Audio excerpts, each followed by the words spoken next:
while they're doing that, let's go ahead and start to lay out what we're going to talk about today, since it is high noon. And, so my friends Pete and I were chatting the other day. We frequently get together and chat about business and life. And honestly, that's going to be one of my top 4 ways to stay motivated in this challenging time.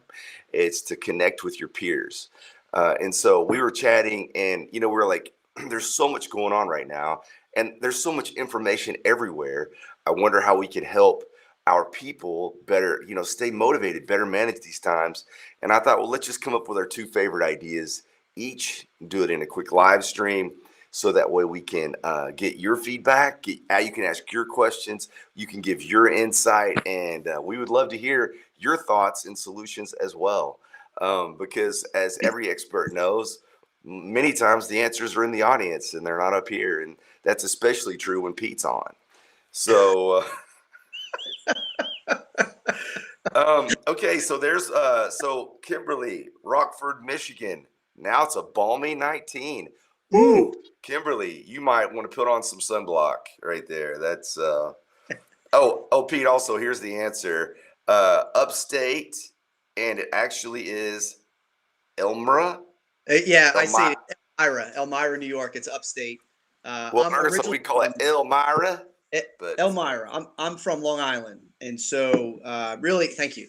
Anything north of Manhattan to us from Long Island, like, it's just upstate. You can be in Westchester. You can be looking at the buildings in Manhattan from upstate, and we're like, that's upstate. And so Elmira is upstate. It's just the vast, huge land of upstate New York, and you can be hours from each other, but you're all lumped in together. So thanks for joining. And so, Pete, tell them now where you're currently residing. I reside in the Wilmington, North Carolina area, and we are experiencing a little bad weather here for the first time in a long time, and it's they're calling for icy conditions. So we're dropping down near 32. We have essentially shut down the entire East Coast of North Carolina for this, because no one knows how to handle this. And some people just call it rain. It's very cold. That's what we're experiencing right now. Cold rain. Cold rain. We're like, whoa. Shut it down, everybody. Cold rain. But no, this is icy conditions. Shut everything. Andy, school is out today. School's out today because of the potential of very cold rain. So that's what we're dealing with right now. As an offshoot idea, as you know, Pete and I are both motivational speakers. We do general sessions and workshops for conferences all over the country and sometimes internationally. And so we used to be in airports a lot. And so anytime it snowed, I would hate to go to DC. For some reason, DC, that's north to me. So the airports always shut down. They're terrible. In contrast, when I was in Minneapolis, they were trying to hose us, de-ice us with so much ice on the plane. It looked like it was Santa Claus's airplane, and I didn't even want to leave. What's the difference? It's insane. Yeah. It's even worse here, believe me. You're like, wow, everything shuts down. And then, but here's the thing. Then you see how people drive in bad weather here, and you're like, that's why it shut down for 4 days. So it all makes sense after that then. So our LinkedIn user came up with 14 degrees. They're upstate. We got Pamela Hendricks in from LinkedIn. She's 26 degrees. Richmond, VA, 26 degrees. It's crazy. Arkansas is one of those, I guess, that whole mid swath of the country, like Michigan, Minnesota, all the way down to Arkansas, because it was literally 9 degrees this morning. And not, okay, so let me just tell you, last weather bit, a week and a half ago, record highs, it was 78 degrees. 2 days later, it was 7 degrees. Just like, and I'm up in the Ozark Mountains, so literally when it does snow, and which we call snow, but really it's like thick ice, it is hard to get around, because you could be going 150 down the mountain in no time. But don't visualize that. It's incongruent for a stress speaker to stress you out. So, Pete, let's go ahead and get this thing started, man. Do it. I Let's love do to it. chit chat with you, but I thought, if you're okay, do you want to start with your first idea on how to stay motivated and at your best in these times? Sure. I think the first thing that needs to be addressed is that motivation is one of those things where you're at some days going to feel like moving forward on things you want to do, and other days you don't. Right. And so the pandemic, and that's really what we're talking about, because a lot of people are saying, how do we stay motivated in these times? Well, these times that we're really referring to are pandemic times, right? So over the past couple of years, how do we stay motivated during these times? In many ways, it's the way you stayed motivated prior to these times, because no one can tell me that they wake up every day feeling motivated, right? Like if those are those people out there, I think they're unicorns. I think even in the best of times, we still have to recognize that there were days that we didn't feel motivated to move forward.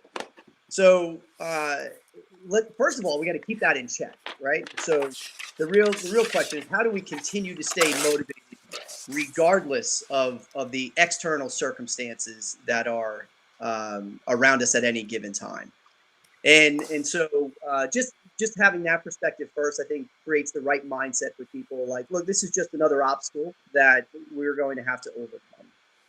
And so in terms of that, then looking at how do we stay motivated really at any given time, um, we look at a concept, and I know, Andy, you and I have talked a little bit about this, but it's having a mindset of being committed to what we're doing without the attachment to the result somehow equating to our worth, right? And so this whole concept of commitment versus attachment, I think is something that, once people fully grasp the difference between those two things, then it's not that they will always feel motivated. What'll happen is that in those moments when they don't feel motivated, they quickly come back to, okay, let's get moving again, right? And it's the whole idea of whatever ends up happening through my actions. I don't equate that to my self-worth. I'm not equating that to whether or not I'm a good person or not. I'm 100% committed to the process. I'm 100% committed to achieving what I set out to achieve, with the understanding that the direction I'm headed may not be the only way I get there. And so I'm not attached to a specific process. I'm attached, or I'm committed to the achievement of a goal, but I'm open to whatever gets thrown at me at any given time.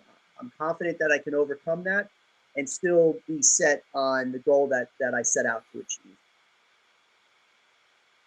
I love that, Pete. And in our discussion before this, I thought, when we were talking about that, that was an angle I hadn't thought of. Is like, to me, what that belies is the ability to be flexible in your Yeah. approach, right? You're committed to this path, but you're not attached to the way to get there. Right. Right. Is that what you're saying? Yeah. Yeah. When people think of things that they are setting out to achieve, and sometimes the things that get in the way, fear, right? What if I fail? Okay, what if you fail? No one sets out super excited about being labeled a failure. You know what I mean? And failing is all right. Maybe we didn't achieve what we set out to achieve. There's a reason for that. What can we learn from that? And we keep moving forward on that. So I'm committed to that. I don't let it hold me down because I thought this is the only way I was going to achieve it, and it didn't go my way, and therefore I'm not good enough, right? And that's really what it comes down to, is somehow we're not good enough. And it's a fear-based reaction to why people stop moving forward on what they say they want to achieve. Instead, what if we were able to remove the emotional attachment to what it is that we want, and we just say, look, here's what I'm committed to, and I'm open and adaptable to what gets thrown my direction, and I'm going to stick with it. I'm going to be determined, and I'm going to see it through, I'm just not equating my worth, good or bad, mind you, right? So just because I achieve something doesn't mean that I'm going to believe that I'm now the greatest thing ever either, right? So you take all of it or none of it, right? You can't be like, well, it means that I'm good because I achieved it, and yeah, I'm not going to say that it doesn't affect me if I don't. That I'm not going. No. It doesn't make. It does not add to my sense of worth whether I achieve it or not, right? It just allows me to step back and say, hey, what do I really want to achieve? Is that worth it to me? Why is it worth it to me? How do I go about getting it? How do I start? Yeah, I'm committed to that. I think it's a worthwhile endeavor. Let's get going, right? That to me, I jumped immediately on the adaptability part of it, because I'm a stress guy, right? So how do we adapt to challenging situations?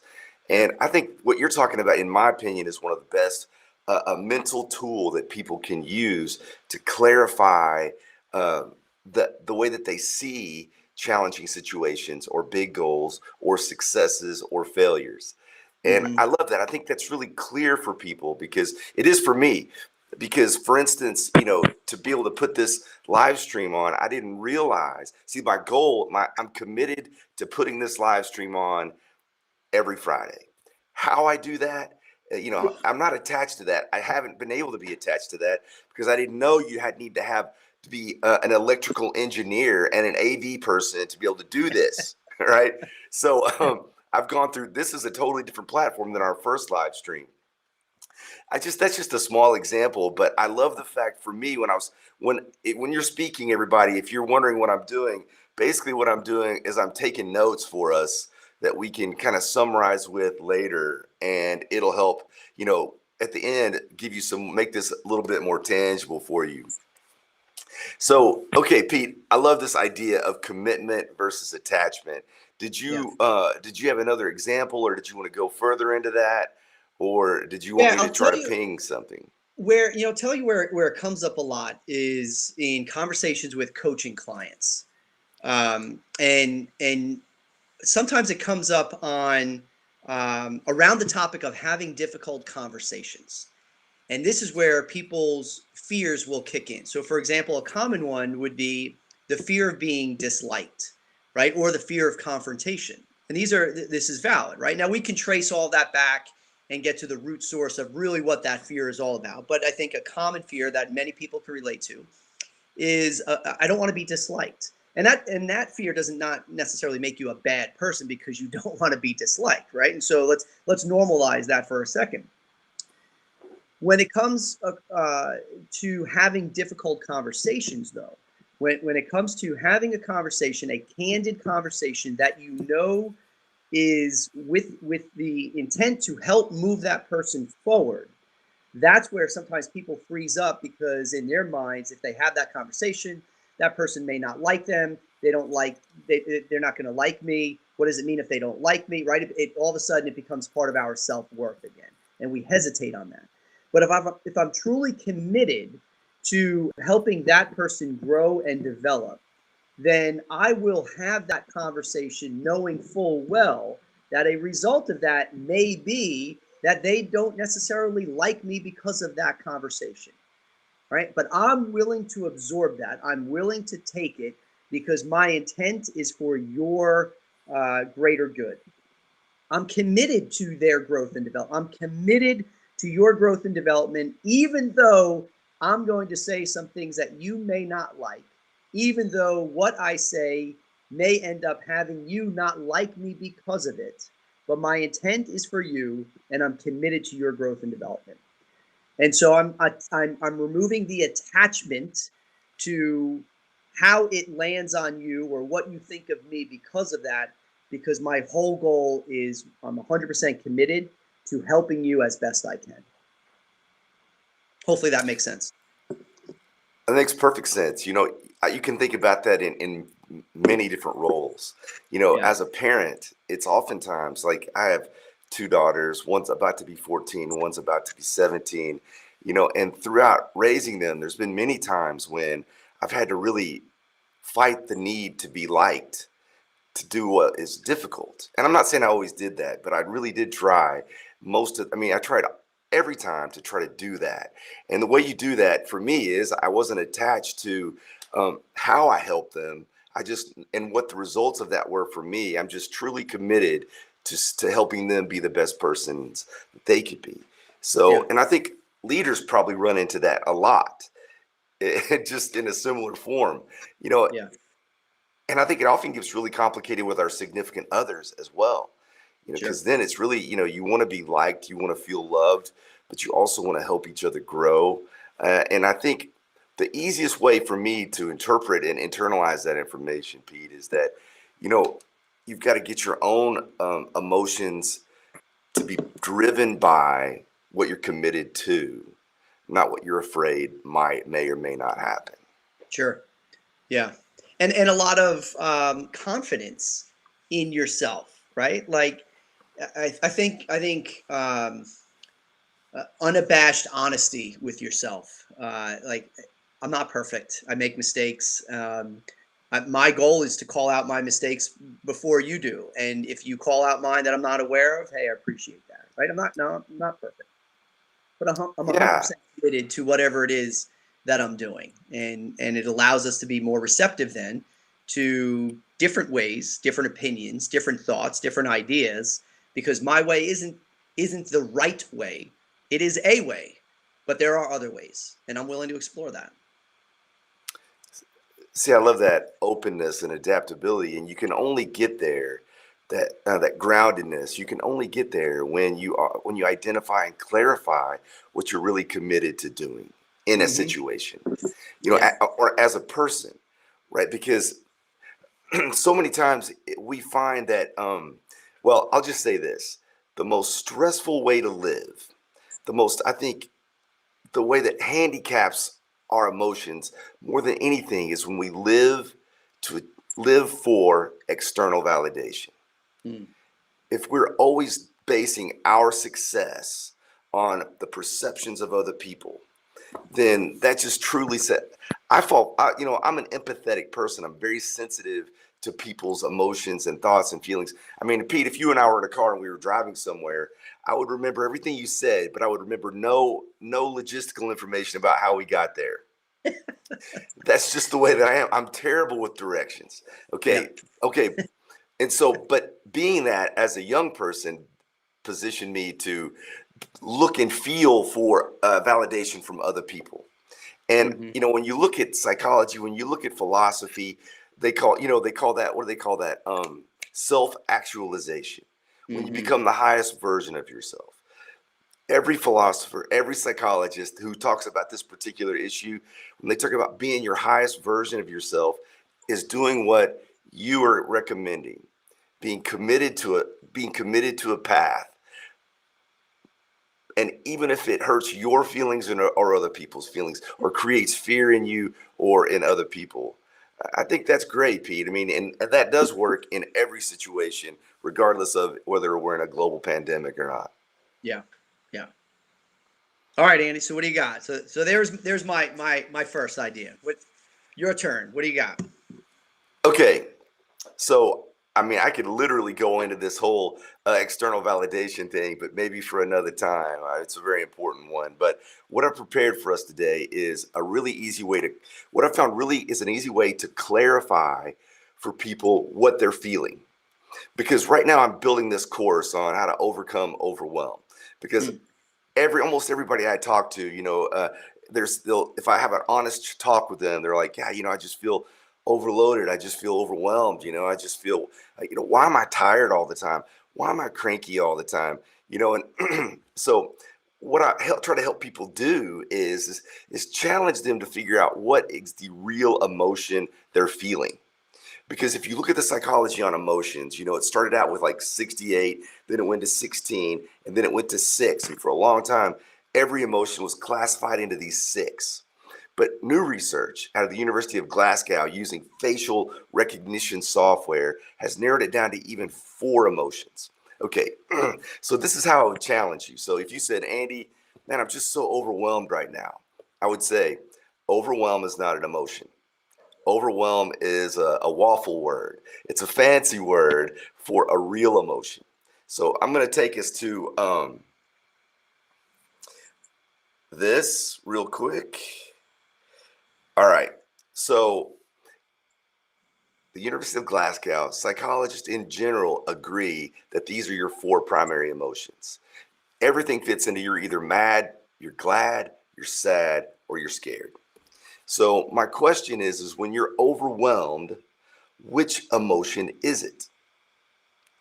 This has really helped. It's helped me personally. It's helped a lot of people because when you really identify what you're feeling, you can address it. Because if you say I'm overwhelmed, I mean, what are you going to address? Mm. It's difficult. Okay, so Pete, let's bring you back into this discussion. Okay. And so if you and I are having this conversation, just kind of role play it with me. If Yeah. you were feeling really overwhelmed, which emotion do you think that would be primarily for you? Well, the question is timely, for sure, because currently, obviously, we have our speaking business, right, and speaking and coaching business. I also own a coffee shop. I'm the head wrestling coach at the local high school here, and we're coming down toward the end of our season. I have two boys, 9 and 8, that are involved in different activities, married. So there's a lot to be overwhelmed by, and so the timeliness of your question is great. There's a lot going on, and certainly there are times that I would probably have said, "Gosh, this is really it gets to be overwhelming at times." Looking at the four that you have, I can immediately rule out glad. I I would like to say glad, and I'd be full of it because I'd be like, "Woo! Totally overwhelmed." No, that's ridiculous. I'm usually Yeah. saying it, but I'm not mad by it because I'm not mad because I am the one who chose to be involved in these various activities, right? So I'm not mad. I'm definitely not sad by it. Um, so for me, it would be scared, right? I would say looking out of those four, I would go with scared, um, because Yeah. of what's underneath it as well. That's scared that I might fail, or scared that um, I won't be where I want to be in all the endeavors that I just mentioned. Yeah. And so whenever I have really, these heart to heart conversations with people, this is what comes up. 95, 98% of the time, it's because they're scared of what may or may not happen. Mm. And in the world of psychology and adaptability and resilience, if you are driven by the fear emotion, it's going to sabotage the what your thinking ability. It reduces your ability to think through complex situations. It makes you less empathetic. It makes you more self-centered because you're in this protective mode. It reduces your short-term memory, your arithmetic scores. All kinds of things. So it's really important to get people to address if you are to stay motivated right now. If you feel overwhelmed, identify which of these four emotions. Oh, all right, Kimberly, excellent. So she's bringing up these are used in CBT. Absolutely. Cognitive behavioral therapy, one of my favorite forms of therapy, uses these four emotions. There's another form of therapy called transactional analysis that also uses these four emotions in a way, right? So I think it's very helpful for people to identify where you are. Okay, so let me just tell you a time when I was challenged. Um, Whenever I was interviewing a psychologist and I was having him teach me about transactional analysis, forms of therapy, and he said, Andy, so when you're feeling stressed, what's the word that you commonly use? I said, I'm overwhelmed. He says, overwhelmed's not an emotion. Which emotion of these four is it? And I was like, well, like Pete said, I'm definitely not glad. Uh, Although psychology says that if you can look at a challenge and look at its challenging situation and say, you know what, all right, I'm glad this is here. This is going to give me a chance to learn, grow, show my worth, those type of things. But most of the time, I'm not mad. If it's mad, it's because this is getting in the way of you doing what you really feel like you should be doing. Like if someone loads on a project onto you that you don't feel is priority, that's keeping you from your priority tasks, that is a mad form of overwhelm. Okay, and it's not sad because sad is just simply thinking is giving up. I don't have the ability, the capability, the capacity. That's sad is a giving up emotion. When you're talking about overwhelm, it's fear, right? And so he says, okay, so Andy, what are you afraid of? I said, well, I'm afraid that I'm not going to, get these things done. I'm going to look like a failure, like Pete said. And, in the back of my mind, it's like, I'm not going to measure up to my perceptions, or even worse, what other people might think. He goes, huh, so how important are other people's opinions to you? And I was like, crap. Okay. Okay. Then he thought, all right, let's just go straight then into, in your own opinions of yourself, your own internal things. He's asking me what I'm committed to, back to your first key point, Pete. And so then I was like, okay. He goes, all right, Andy, think about it this way. Have you felt overwhelmed in the past? I said, yes. He goes, did it typically work out for you? I said, yeah, well, when I think about it, probably like 95% of the time. He says, so why are you scaring yourself when it usually will work out anyway? Hmm. And my only response would be, I'm not that smart.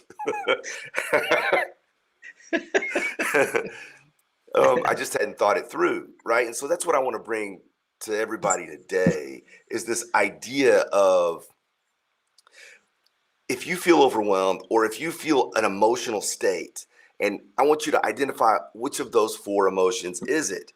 Because when you do that, it will give you clarity about what you're really feeling, and then you can address it, Hmm. right? You can ask the question, if it's scared, why am I, is that being scared warranted? And if it's Mm-hmm. not, then why am I scaring myself? And then if it's mad, then you can identify that, yeah, somebody is getting in the way of you making progress with this request. And then you can identify that and maybe communicate with them, reprioritize. There's strategies that you have that you didn't have when you were overwhelmed. Yeah. So, Andy, let me comment on that real quick, because it's interesting. As a matter of fact, I had this conversation on Wednesday, right? So 2 days ago, with a client who talked about being overwhelmed, and I didn't go into the four emotions that you just mentioned, but I think um, the example I'm about to give can tie into those emotions. So sometimes when people feel overwhelmed, it will show itself by trouble prioritizing, right? Mm, There's too many things that they feel that they have to get done, and really what the struggle for them is sometimes is they don't know which ones to do first. And so sometimes overwhelm is a matter of prioritization or lack thereof.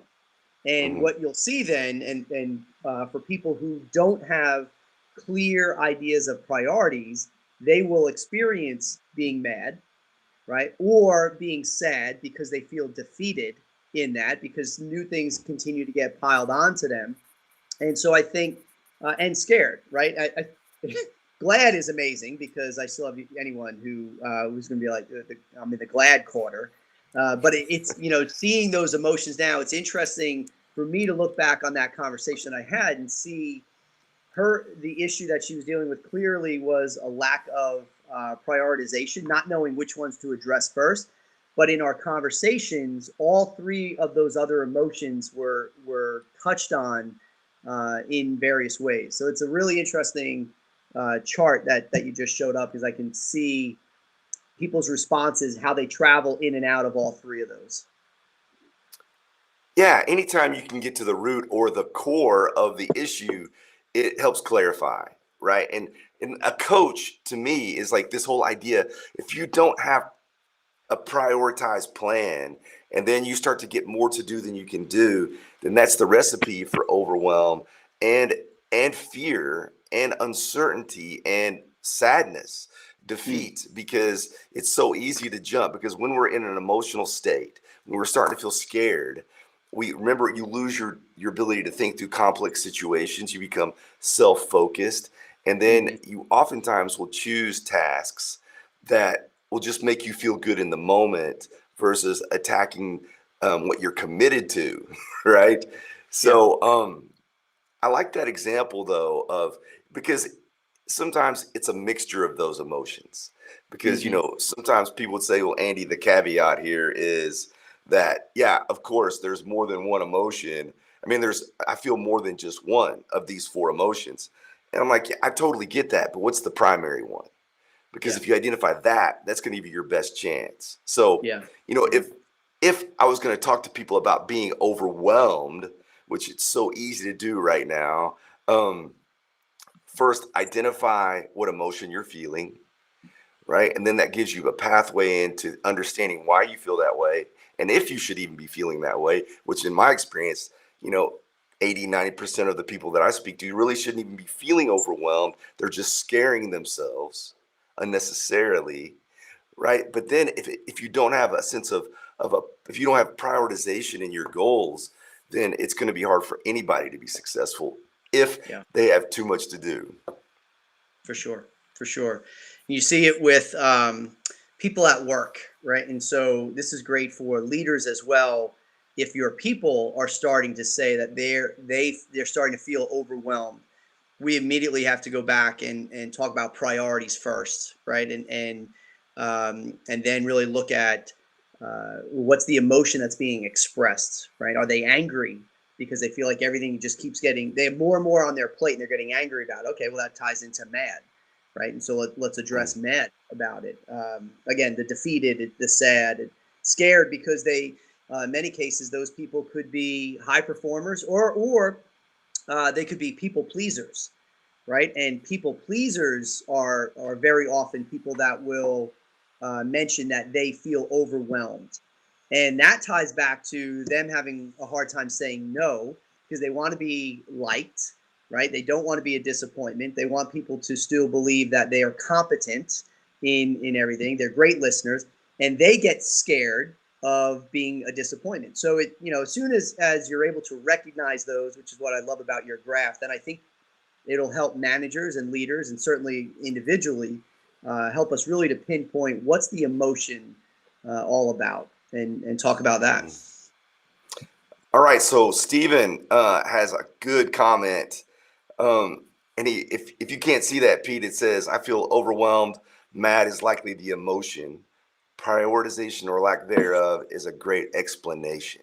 And Good. in my experience, Stephen, that's one of the, it's not a super, it's people are more often scared, but mad is common as well. I mean, if you, if things are getting in the way of you going where you think you need to go, then it really is then especially if you don't have it prioritized, then it's going to add a lot more stress because then you can't argue against things being put on you that don't fit your priorities. Mm-hmm. What do you think, Pete? Yeah, absolutely. Very often, mad as it relates to priorities is typically other people putting their agendas on you, right? And so they need you to take care of this, they need you to take care of this, and that's when sometimes you start lashing out, because what you really want is for people to be able to do some things themselves, and so the response comes more from an emotion of being mad about that situation. 100%. Yeah, and see, I think that's an important point for leaders. And I was doing a program for a group of leaders in the accounting and finance space last week, and their people were really stressed out. And so they were asking, so they were saying we're totally overwhelmed, and a lot of them were mad because as they were nearing a deadline season for this particular team, people were adding things on top of them. And so I brought up the fact that, you know what, I'm going to bring it up right here because I think it's important to discuss. Because this is going to be my second idea for people as well, right? So, and it comes back to this idea of prioritization, but in a way, and commitment in a way. Because, all right, so here's the quiz. What do you think stresses employees the most? All right, so this was done in 2015. Towers Watson did a big survey, big global survey. They asked employees, what stresses you the most? Right, so, all right, Pete, which one do you think it is? Do you think it's compensation, unclear job expectations, leader-employee relationship, company culture? I think it's got to be either leader-employee relationship, which is going to be based on the relationships that they have with their direct supervisor, But unclear job expectations, I have to think, can be neck and neck with that.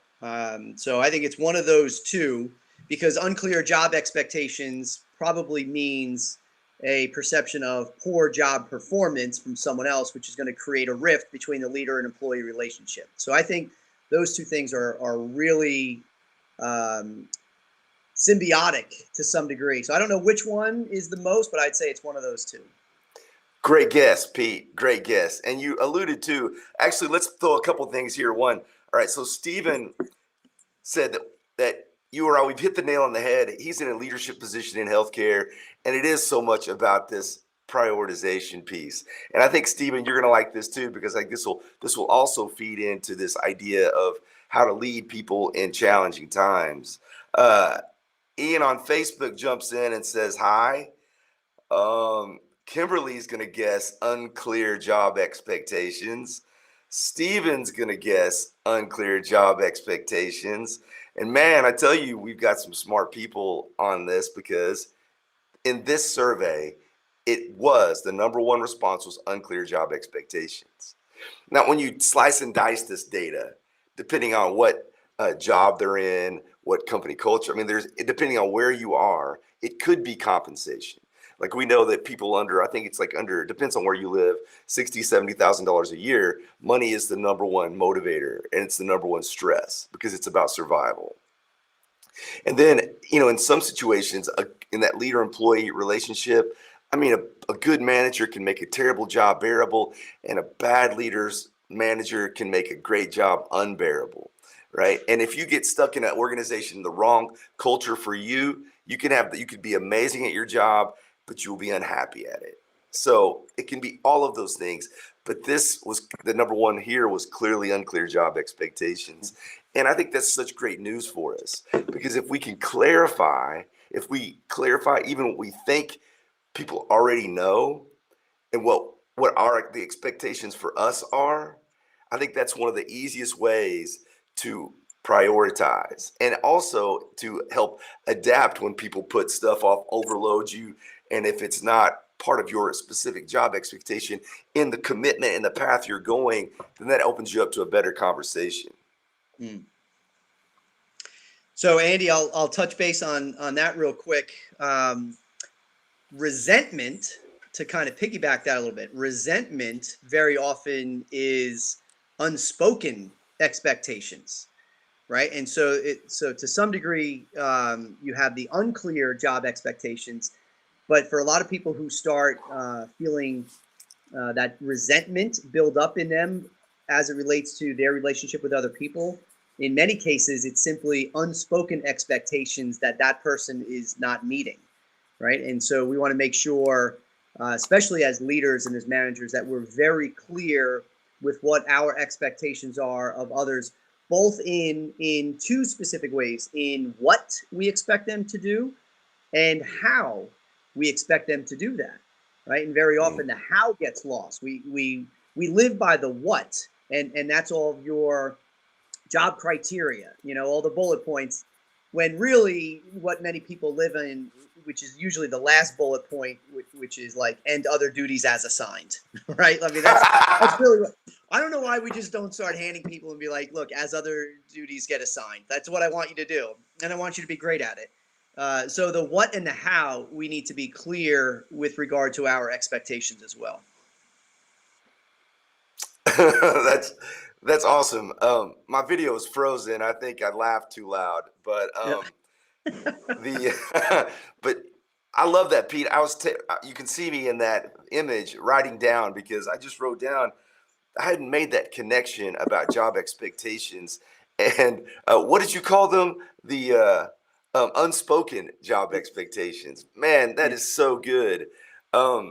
And I think if we wanted to take people to this idea, or to make this tactical, is to say, I'm encouraging people to clarify job expectations, even if everyone thinks they already agree. This, and Pete, you're saying is to, and I'm interpreting, is to to get the unspoken spoken. Yeah.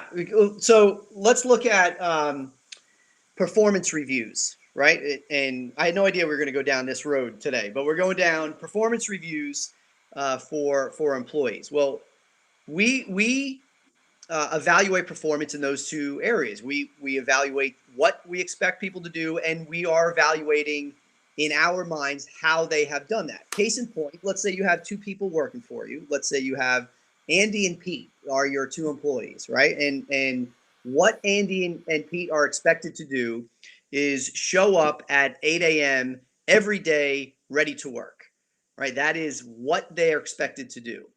The difference, though, is that when Andy shows up at 8 a.m. ready to work, everyone is excited. People like seeing Andy, right? People are smiling. When Pete shows up at 8 a.m. ready to work, people kind of wished that he didn't, right? And so when we evaluate performance, therefore, you would say, well, on the evaluation of what they are expected to do, meaning show up 8 o'clock every day ready to work, they're exactly the same. But why does Andy get a better performance review than Pete? It's because of how he shows up. It's because of the impact, the influence that he has there. And so I think it's clear for we have to be clear as leaders and managers to also make our employees clear that it's not just what they do that matters, but how they do it as well. And that matters too.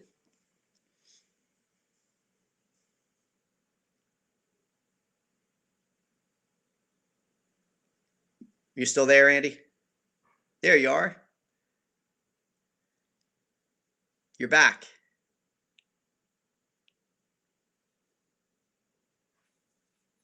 We lost you. Can you There hear you me are. now? Now I can hear you. All right, Yep. yeah. So technical difficulties, but it takes more than technical difficulty to stress out a stress speaker. So, all right. So we have a couple comments. First of all, I wanted to put up Pamela when we were talking about what of the four were the most stressful. She puts up same for unclear job expectations.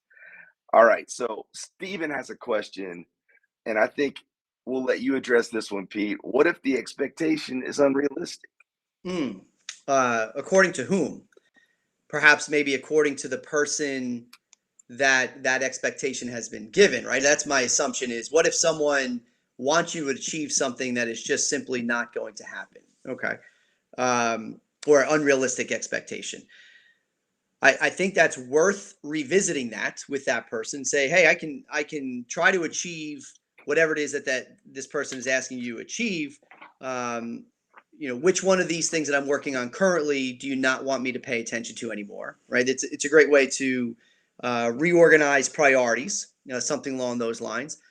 Also, engaging that person in as part of the process. In other words, if someone says they want you to achieve something, it's all right to say, "Hey, that's really exciting," or I'm excited to jump on that. Look, I may solicit your help to figure out how to make that possible. The way I'm looking at it right now, I see these roadblocks, these obstacles. Do you see it differently? Right? And so sometimes bringing them into their fantasy land isn't a bad tactic. If they're giving you something that they know is unrealistic, they know it, they've talked about it. I'm wondering, what's the relationship that you have with this person? Do they simply want you no longer as part of the company? Are they trying to set you up to fail? Like what is really their motive for giving you something that they have admitted you simply can't achieve? I would question the relationship and the intent and what the ultimate goal is behind why that person is asking you to do that. Well, if they're so, Steve, I'm getting these messages here. Or it's not Steven, it's Seven Dwarfs. I love it. They're old school. Do whatever it takes to do the job. Look, I get that. And many people have said I'm old school that way. Although I don't think that I'm that old, but that's kind of my mindset. To be honest with you, is do what is necessary to get the job done. So sometimes people's not their first thought, but when they come across obstacles and such, they believe that the end goal is not realistic. When at times, what it does require is a different way of doing something or going beyond what we have typically done in the past. Sometimes people will equate that to the number of work hours. Um, as you put it, you have a family not willing to work 50 hours. That's a different issue. It's not that the expectation is unrealistic then. It really comes down to, are the people that you're asking to achieve something willing to put in the work, willing to do what it takes to achieve that goal? So I think there's two different scenarios here. One is when you're being dealt or handed something that is truly unrealistic, right? Like, I want you to go figure out how to levitate bushes, right? I don't know. It's probably an unrealistic goal. But if we're talking about, hey, this is going to only be achieved if people are willing to go beyond what they're comfortable or willing to do, different issue.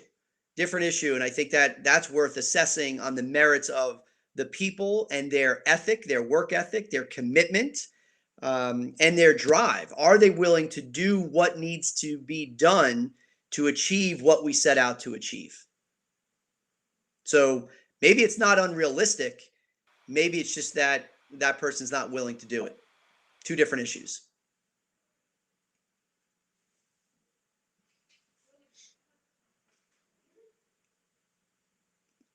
Andy, where'd you go? This is not a face that should be on the screen for anyone to see, but solely. I'm not nearly tan enough for this.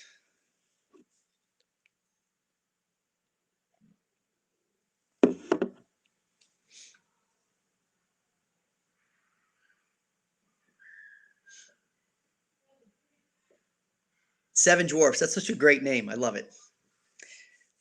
Good catch. It's not something I'm willing to do. All right, cool. Well, hey, at least we narrowed that down, right? And so at least we can say what you're being asked to do is not not necessarily unreasonable. It's not possible. Sure, it is. It's just that you're not willing to do that. Cool.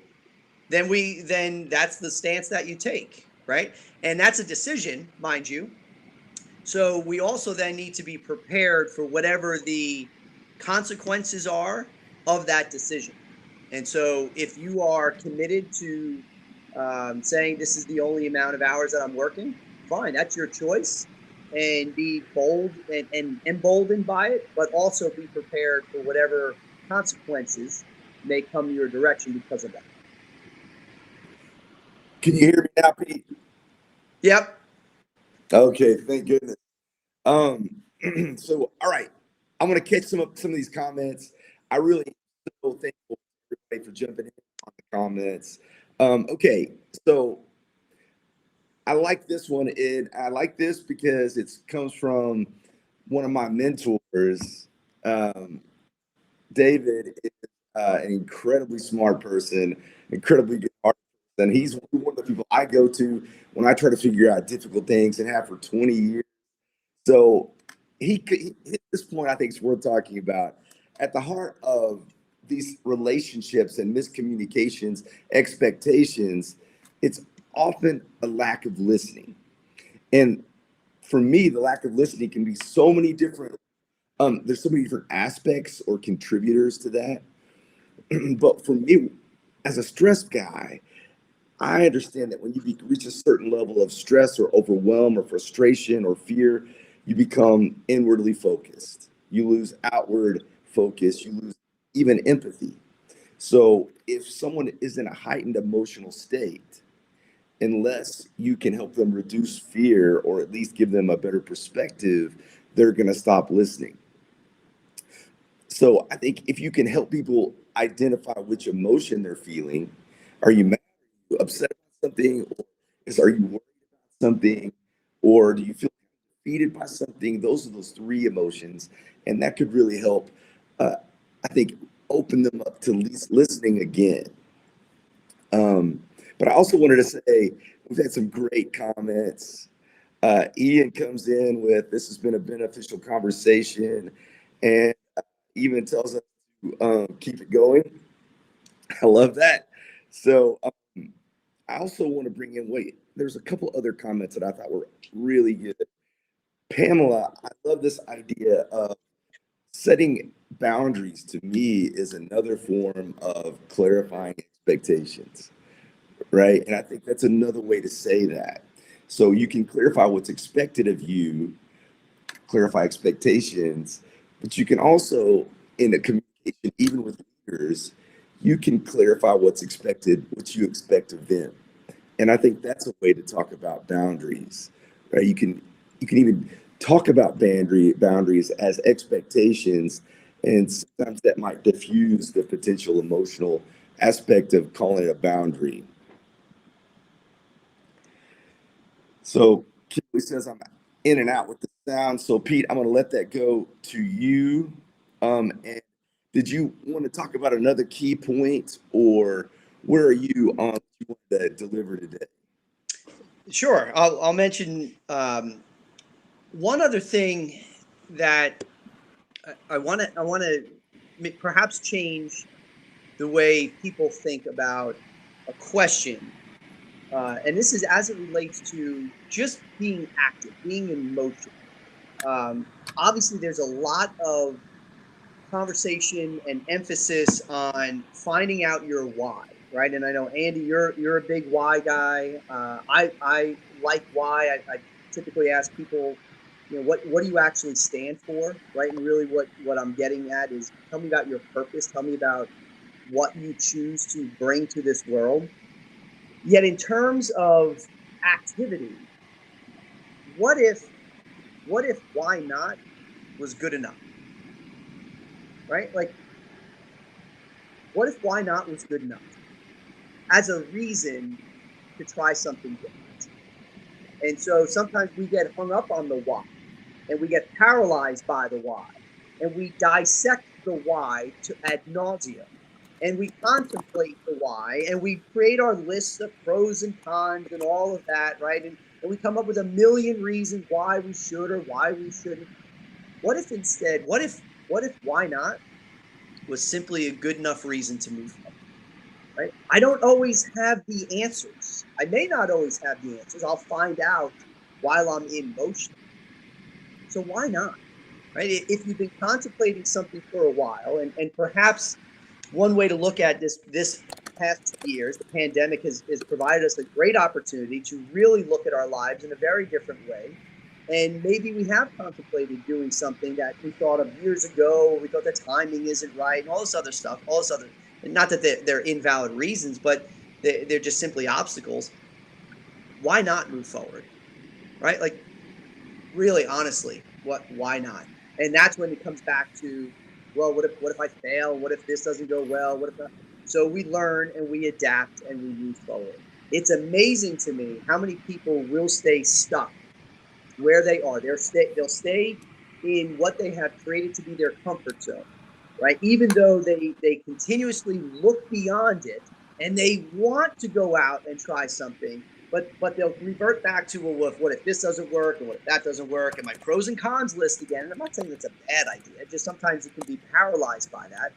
Sometimes you have to simply clear off your entire desk and say, you know what? Why am I going to do that? Why not? Right? Nothing a decision that goes against your values or beliefs, still be a good person. But honestly, like, why do we minimize ourselves so much? What if why not was good enough as a reason to move forward and try something different? So anyway, I just found recently that there's been a lot of conversations that I've been in with people who, they mull this decision over and over and over again. And finally, that's the question I pose to them is, why not? Right? When you open up a coffee shop. I remember coming home and talking to my wife, Whitney, about opening up a coffee shop here. I've never run a coffee shop. You know what I mean? Like, I knew how to make a French press and a Keurig. Like, that was it. And I knew latte was spelled with 2 T's, because if you took 1 T out, you just spelled late. Like, that was the extent of my coffee knowledge, And so all of a sudden you come home and say, hey, let's open up a coffee shop. And you're like, well, why? I don't know. Why not? Because you have a sense of, hey, let's give it a shot. I think it would be a good thing. I think we can do this, right? I like the sense of achievement. I like the sense of trying to achieve something. And if it didn't work, we would have learned something different and we would move on. Why not? There's so many great things that have never been achieved simply because people can't move forward because they can't articulate or define exactly what their why is all about, when the answer might simply just be, why not? Right? So, why not? You know, Pete, in this situation, when we were having this conversation, Yeah. my initial response to that was, whenever I ask people why not, they've got a list this long of the reasons why not. Yeah. They're gonna like, well, because of this, I don't have the money, I don't have the resources, I may fail, all these different things, right? Yeah. But I think, but go ahead. And how would you respond to that, Pete? Well, go ahead. Continue with your look. Here's the thing, very quickly. If you want to find a reason to not come out of your comfort zone, you'll find the reason. You'll find 1,100 reasons, right? Because we have the great ability to rationalize and justify any decision that we want. So spare me your time in coming up with all the reasons why you don't want to move. I'd rather you just say, forget all the reasons, I just simply don't want to do it. Great. Then let's take it off the table of discussion. But at some point, I'm going to come back to you and say, you continue to talk about that. You have an inkling that you want to move forward. What if why not was good enough? Right? Why not? I mean, I love that, IP, because saying, well, why not? If you can do that I think in a face-to-face, heart-to-heart, or even on your own in a real honest journaling session or discussion, what that will really do is uncover what emotion is holding you back. Of course. And you know what it's going to come out to. You know, it's a fear-based decision, right? This isn't rocket science. This is very easy to dissect. We're just going to peel it back and say, why don't we just talk about the fear that you have that's holding you back from moving forward? And it's a fear of failure, but it's not even failure, because failure very often is a surface level fear. And I don't mean that to be dismissive. It just means that there's deeper fears underneath what we categorize as a fear of failure. And really what it comes down to is somehow we're not good enough, right? I'm not smart enough. I don't have the right resources enough. I don't have the right connections. I'm worried about the lifestyle that I have created for myself. I'm just not willing to sacrifice, right? And these are the root causes that we just umbrella with this whole idea of, well, what if I fail? It's more than that. So let's just have that conversation. Let's talk about the fear, because that's really what's held you back from moving forward to begin with. As many reasons as you have for not moving, I can give you many more for the reasons why you should at least attempt. Yeah, and that's I think that ties back to one of my key messages. It's been one of my key messages for nearly 20 years, is that fear rears its ugly head when people are overly focused on what may or may not happen, on the potential outcome, instead of the path, execution focused. So if you're attached to an outcome, then that can create fear. If you are committed to something, then failure along the way to that path is just part of the path. So I focus on if you said, Andy, well, why not? I would say, well, there's a lot of reasons, Pete. And then you'd go, what is that? But what are they based on? And I'd go, oh, I guess I'm scared of not measuring up, of looking bad, of failing, right? And so when you said fear of failure is a surface level thing, to me, I interpret that as a waffle word. It's one of those things that it's not identifying what's really going on. It's something we use like overwhelm to identify what the real emotion is. Mm-hmm. What are you scared of? Should you be scaring yourself, or should you not? Yeah. Right? So are you afraid of failing because of external validation? Or are you afraid of failing because you don't want to, it would sabotage your sense of personal worth, because you're not able to provide for yourself, your family, your loved ones, your community, like you might expect or want to do. So everything is involved in risk. So I always kind of fold back into, okay, so you're afraid. All right, so tell me your history in doing things that were difficult. How have you done with things that you've tried before that were difficult? And most people, really everybody I've talked to, says, well, overall, pretty good. So why not? Yeah. Don't let the fear stop you. Right. And obviously, from that perspective for me personally comes from my experience of surviving the stroke, right? Like you have that moment when you think your life is ending. All of a sudden, life as it continues is through a very different lens, through a very different perspective. Like people create 5-year plans like we're guaranteed to live 5 more years. And so for me, I think why not has really just become a very prominent thought again, in terms of just being in motion and trying different things and going out and taking intentional risk, right? Not reckless risk, but intentional risk, and give it a shot. Because honestly, why not? What are we worried about? We worried about Joe Schmo in the corner talking bad about us. Joe Schmo doesn't give a rat's butt about us. You know what I mean? Like, they're not talking about us, and if they are, first of all, I'm not worth having that long to be talked about for that long. Like, come on, let's get moving. Let's just try things. Let's be in motion. And oh, by the way, once you're in motion, see what that does to your motivation in that time. You'll start to have a heightened sense of that as well. I love it, Pete. That's fantastic. Right. And let me actually pull up a couple comments because there were some Yeah. really good ones.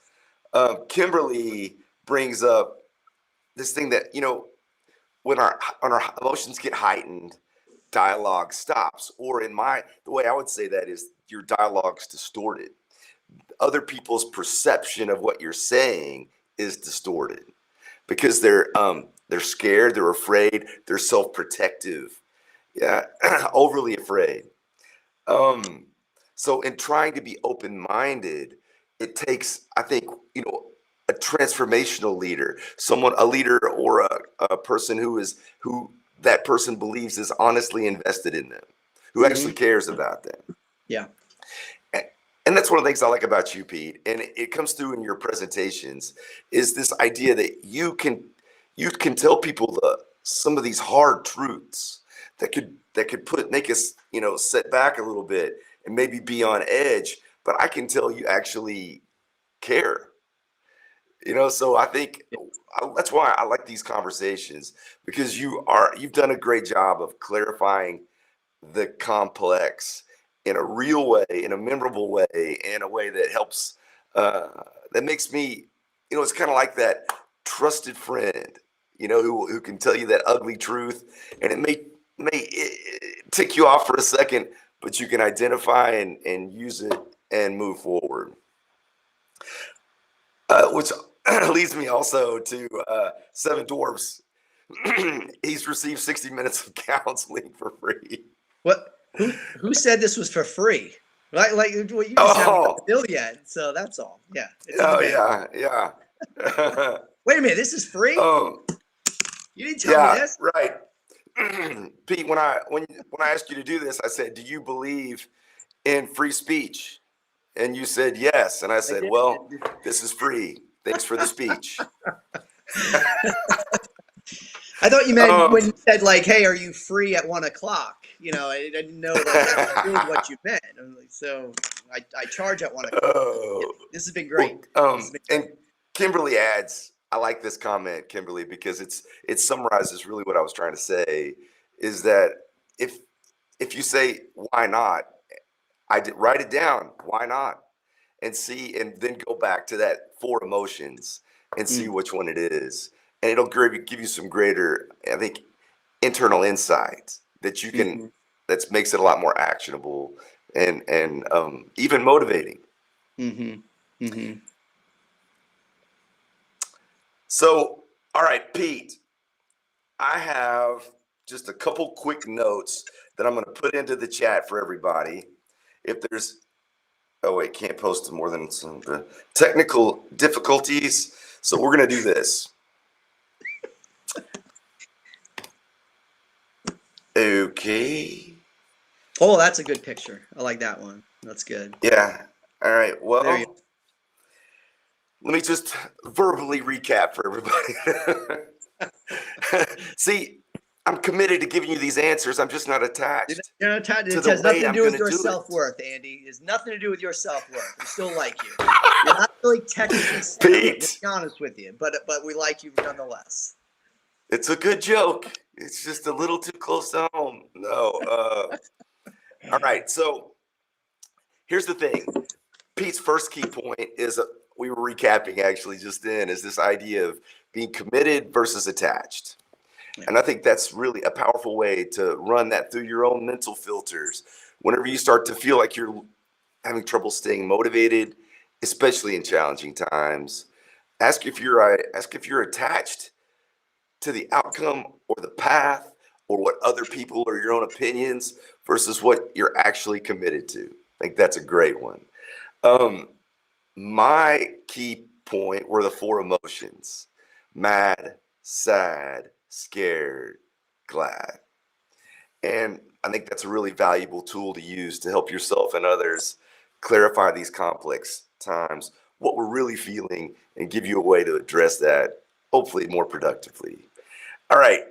And then I did my second one then too, right? And so that was clarify expectations, job expectations. Even if you think everybody is already clear, I can guarantee you, in my experience, 9 out of 10 times, you think they're clear and they're not. All right. And then Pete's last point is why not?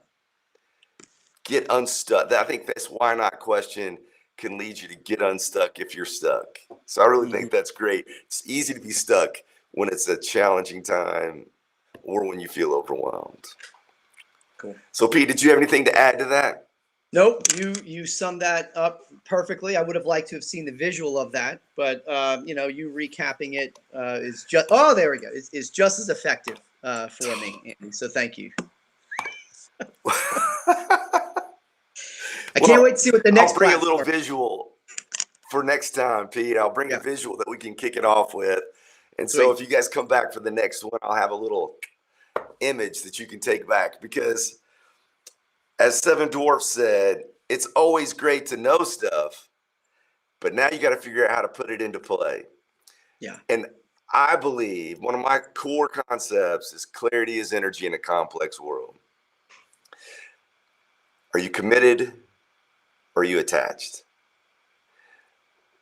Are you overwhelmed? Are you sad, mad, scared? Are you really stressed because you just got too much to do, or because expectations are not clear? And if you're stuck, why not? I love it. I love it. All right, Andy. I got to get running. Pete, this was fun. Thank you. Thanks for your time. Everybody, thanks for all the great interactions. I'm going to do this live stream every Friday at high noon, and Pete's going to be a regular, as he's been my first two, but he's going to be a regular. I really respect Pete and his ideas, and I appreciate everybody's time. And if Pete or I can ever help you, or if you know an organization who has a need for a speaker, then please consider us. We'd consider it an honor and a gift even. So, all right, everybody, I'm going to sign us off. Pete, you got any final words? Nope. Great seeing everyone. Hope everyone has a great weekend. Thanks for joining us. All right, take care, everybody.